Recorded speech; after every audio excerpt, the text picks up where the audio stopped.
Hello and welcome. Oh, if you hear background noise, it's my children. We're on spring break and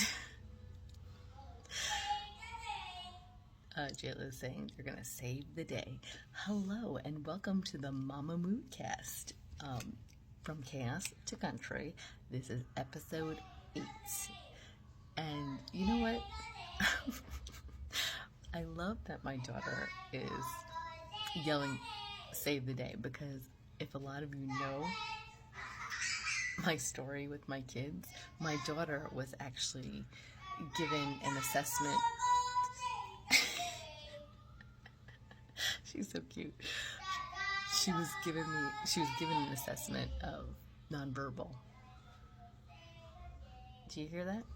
So even though this has nothing to do with From Chaos to Country, if you are a parent that has a child with special needs, I have 2 children with special needs, I strongly urge you to take advantage of any services you can get them, because that little girl that's yelling save the day right now, they literally put her in a preschool for nonverbal children, and her teacher saw that it wasn't the receptive she was having a problem with, it was the expressive language. So we still have speech therapy for her, but if you hear her, she's yelling save the day right now. So I gotta say, this is podcasting when you have kids that are off from school, so I will come up with a much more succinct method to do my podcast during the summer, because this is a preview. Right now it's much later than I planned. I have dinner in the oven. I'm like, let me do a quick podcast. I was talking last week about finding your peace. I will say we're heading into the year anniversary of when I gave my PowerPoint presentation. On Tuesday, it'll be a year that I presented my 19-city PowerPoint presentation. And I'm going to be starting a Patreon for this podcast. And part of that tier, I'm going to be giving away the PowerPoint presentation. But honestly, I really just want to help people if they want to relocate. So if you would like that PowerPoint presentation, a lot of friends of mine love it as just a guide, please, I will send it to you. These are the steps that we took. So we did the PowerPoint presentation. As you know, I've said it, we visited Washington, we visited Georgia, and then we had to start looking at houses when we decided, we're like, oh, Atlanta and Georgia seem to be, we're drawn to it. So look, I don't know about you, I never was on the dating apps. Let me tell you something, Zillow, if it was any indication of how I was on Zillow, thank God I didn't have those dating apps, because I was swiping, I was saving, I was researching, I was like, yes, I love Zillow. Some people love Redfin more. I love Zillow. We're probably going to get a door ring too, because I see the UPS guy. It's probably Chris's checks. Great. It's all happening now at like 6 o'clock. But I will say, I loved being on there.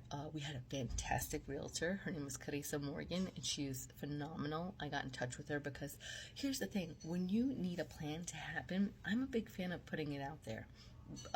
And you guys, Facebook is actually a great resource, because people that are on there, I'm on there, there's older people, and people that are older, like my age, and I'd say probably in the 30 and up, well, maybe 30 might be too young. There's people still on Facebook, and they're more than happy to give advice and information, and that's how I started this whole journey, just putting a post up on Facebook. So one of my friends, Grace, she's like, my daughter's a realtor, because I had another friend that put me in touch with his mom, and she was too busy, and then I had another friend that put me in touch with a realtor that she found, and it didn't seem like a right fit for us. And then I hit up my friend Grace, who had suggested Marietta, and I said, do you have a realtor? She's like, my daughter, who was awesome. And she literally really came to bat for us. Like, she met us the day before she was leaving for a trip. She showed us like 5 different houses. She went and saw houses for us. We were doing a spreadsheet. She was loving our spreadsheet. We were literally just putting it out there. Oh, here comes my daughter, I think. But here's what I would suggest. If you are looking, here's what you got to do first. If you're going to relocate, first you have to assess your situation. You have to see, am I able to rent? Am I able to buy? We were in a position we were able to buy. But what does that look like? We have to understand what is the most important for you. Like for us, we were like, okay, we know we're in a position to buy. It's a stressful process. We have to kind of figure out how we want to do this. My plan was, let them finish out half of the school year in California, and then we moved during the break.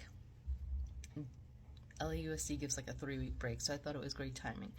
I think it still was great timing, but we did come in the dead of winter, so it wasn't like it was blooming and beautiful. It was cold and dark. And Jacob rated Georgia, I think, a 6.99 for a little while. He's up to an 8.99. It's starting to grow on him. So, and, you know, he's a little slow to making friends here.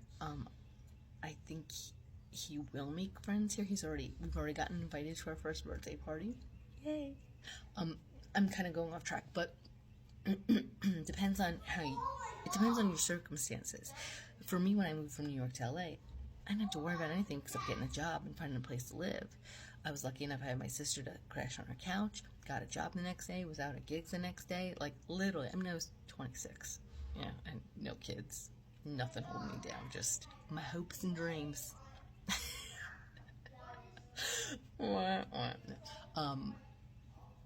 But I will say that when you get older and you have a family, you have to move, or just a partner or whatever, or even yourself, when you're like, I'm just moving myself, but I want to move to some place that's totally brand new. I don't know anybody.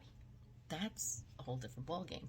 And that's kind of what I want to guide people to. Like, we moved here without knowing anybody. So, okay, so for us, we had to know our bottom lines. For example, we had to have a garage because that was big for Chris. I needed a great backyard. We had to have 4 bedrooms because the kids needed their own room and Chris needed an office. We had to, I wanted to love the kitchen. Part of me wanted to have like a totally separate guest room, like maybe a 5th bedroom. We put a bid on a house that had a 5th bedroom. We did not get it. But right now, I mean, look, I don't have a private office. You hear everybody in the other living room screaming, but it's fine. Trust me, compared to what we had. So, first step is your bottom lines with whoever you're moving with. If you're just moving with yourself, I will say the process is a little easier. It's just your opinion. It's just what you need. You might not want to buy if you're by yourself. You might want to buy, but you literally just have your own opinions. So for yourself, if this is a move you're doing by yourself, let's go, what do I want? What do I want? So we had to make our spreadsheet like that. School districts are super important. These are the things we need in a house. Okay, we'll go over if you have to just go, if you go, I don't have the money to buy, what do I do then? Okay, we'll talk about that. For right now, it's knowing what you want, where you want it. Write it down. It doesn't have to look exactly, that was one of the kids. It doesn't have to look exactly like if you put it on the vision board and it doesn't look exactly like you thought it was, it's okay. Just write down what kind of neighborhood you want. What do you want your house to look like, or your apartment, or, your space? I think all of those things are really important. So I'm going to wrap it up with that. Sorry for all the chaos in the background. We still have kids, so it's not like we don't have chaos. I'm going to work out a little better schedule when the kids are off. And I'll have more information on all the big things that I'm planning for this podcast. And thank you for listening and just being a part of this. Okay.